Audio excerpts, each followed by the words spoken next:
ከምግብ በላይ የሆነ ሰው ፍርሃትን አስወግዶ ይጥላል። አይፈራ፣ አያፍርም። እውነትን ከመናገር ፈቀቅ አይልም። ማለዳ ላይ ትደነዝዛላችሁ፣ 6 ሰዓት ላይ ትንሽ ትነቃላችሁ።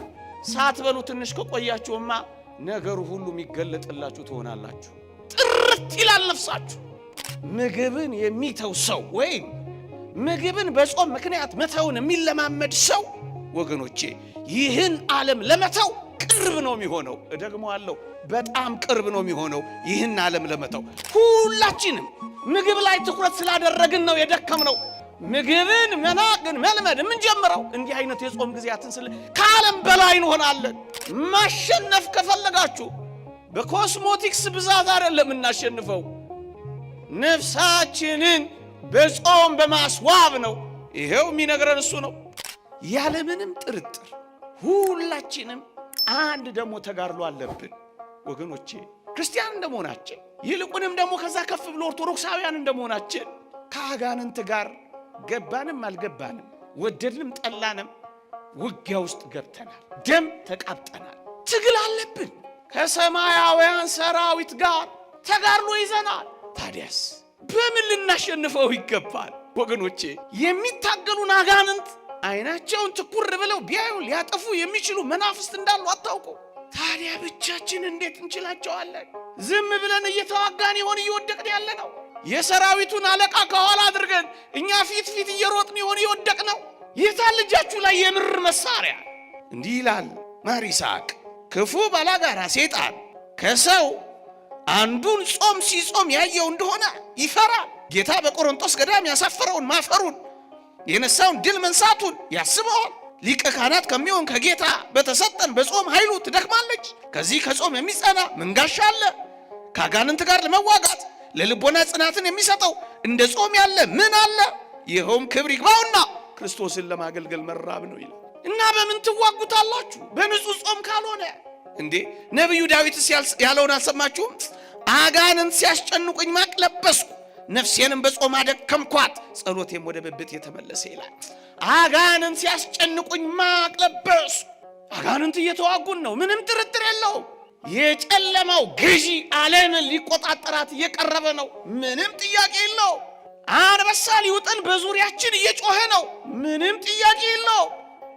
የሰው መስሎን ከሆነ ተሳስተናል። ታዲያስ ከጾም የሚጸና ጋሻ ምን አለ?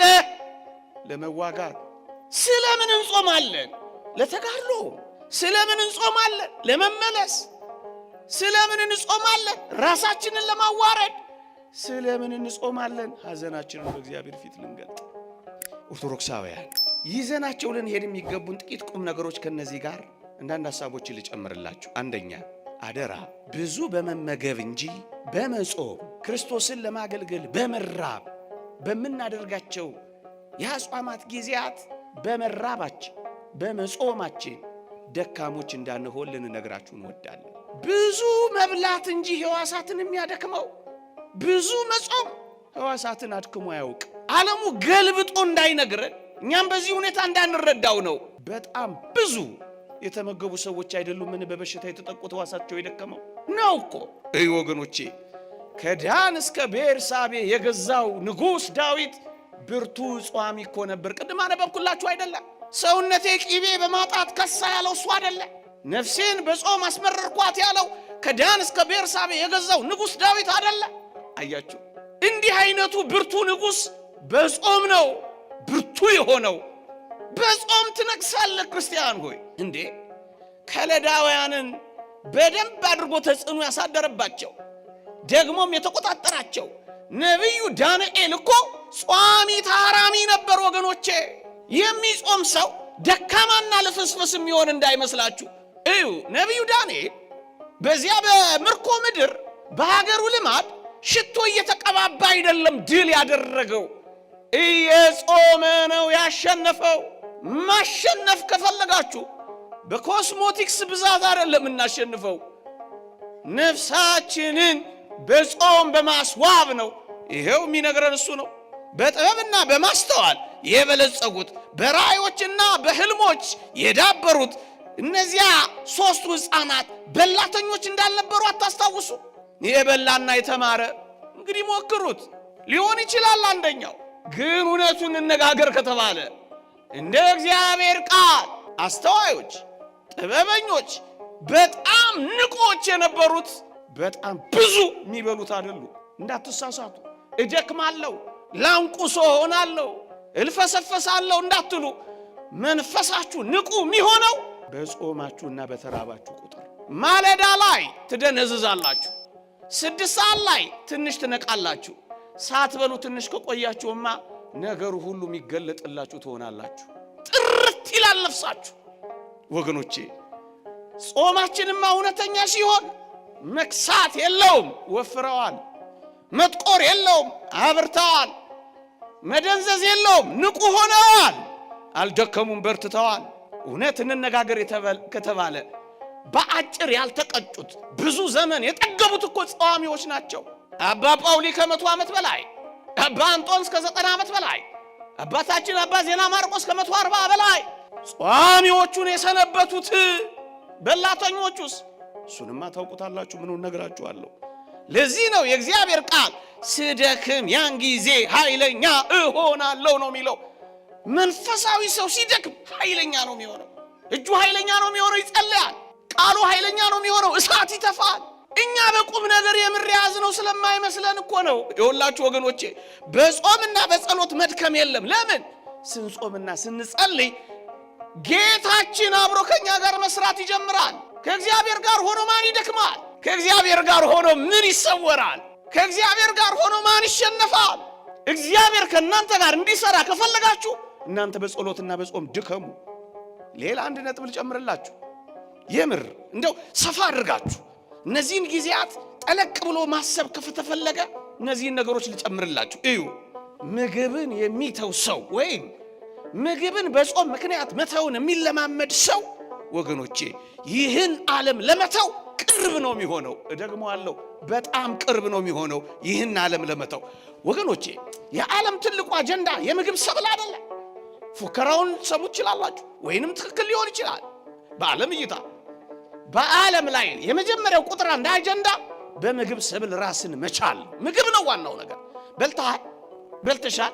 ስንት ሰዓት ላይ ትበላለህ? ምን ትበላለህ? የት እንብላ? ወሬው ሁሉ እንብላ ነው። ምድር ላይ ምግብ ነው ሁሉም ነገር ወሬው። ወገኖቼ የዓለም መመዘኛ በቀን ስንት ካሎሪ ትበላለህ ነው። በቃ ምግብ ነው፣ ምግብ ነው ጉዳዩ የዓለም። ወገኖቼ አያችሁ፣ ከምግብ ሐሳብ በላይ ስትሆኑ ምግብን መርገጥና መናቅ ሲጀምሩ ሀብት ከመናቅ በፊት የሚቀድመው ምግብን መተው ነው። ይሄንን ነው አሁን የምንለማመደው። ይሄንን በጥልቀት የሚለማመድ ሰው ዓለምን ለመናቅ ቅርብ ነው የሚሆነው ያልኳችሁ እኮ ለዚህ ነው። ትኩረቱን ከምግብ ላይ ያነሳል። የተወደዳችሁ ኦርቶዶክሳውያን እንደ እግዚአብሔር ቃል እውነቱን ስንነጋገር የተወደደ መድኃኒታችን ኢየሱስ ክርስቶስ ቅዱሳን ሐዋርያት ስንቅ ይዘው ሲዞሩ ያልታዩት ለምን ይመስላችኋል? ሊቁ ዮሐንስ አፈወርቅ ምን ይላል? ምግብ ያን ያህል አስፈላጊ ስላልሆነ ነው ይላል። በቃ ምግብ ይዘው ዞረው አይታችሁ አታውቁም። ምንም ምግብ የለም ሄደን ገዝተን እንምጣ ሲሉት ትሰማላችሁ። ደክሞትና ርቦት ውሃ ጠምቶት ነበረ፣ በውሃ ጉድጓድ ተቀመጠ ሲል ታገኙታላችሁ። ለምግብ እጅግም ትኩረት አይሰጥም ነበር ጌታችን። ይልቅ ያቺን ነፍስ ለማዳን ነበር ትኩረት የሚያደርገው። ሁላችንም ምግብ ላይ ትኩረት ስላደረግን ነው የደከምነው። ምግብን መናቅን መልመድ የምንጀምረው እንዲህ አይነት የጾም ጊዜያትን ከዓለም በላይ እንሆናለን። የመንፈስ ልዕልና እናገኛለን፣ ከፍ እንላለን፣ ነፍስን ማስቀደም እንጀምራለን። ይሄ ጥልቁ የመንፈሳዊ የወላችሁ ወገኖቼ ከምግብ በላይ ስትሆኑ ሰማዕትነትን እየለመዳችሁ ትሄዳላችሁ። በሙሉ ሰማዕታትን ተመልከቷቸው። ስልጣን እንስጣችሁ ንሹሟቸው ሲሏቸው የረገጡት ለምን ይመስላችኋል? ሰውነታቸውን አስለምደዋል። ከምግብ ጀምሮ ነው። ስግብግቦች አይደሉም፣ ቁጥቦች ናቸው፣ ልከኞች ናቸው። ከዛስ የትኛውንም ነገር ለመግጠም ወደ ኋላ አፈገፍጉ። ለምን? ከምግብ በላይ ናቸው ወገኖቼ። ይኸውላችሁ ከምግብ በላይ የሆነ ሰው ፍርሃትን አስወግዶ ይጥላል። አይፈራም፣ አያፍርም፣ እውነትን ከመናገር ፈቀቅ አይልም። ምግብ ነው የዓለም ዋናው ጉዳይ። ገንዘብ ቢገኝ ለምግብ ነው፣ ሌላ ለምንድን? ምናልባት ጌጣጌጥ ለመግዛት ነው። ሰዎች ለዚህ ዓለም የምንታመመው በዋናነት በምግብ ጉዳይ ነው።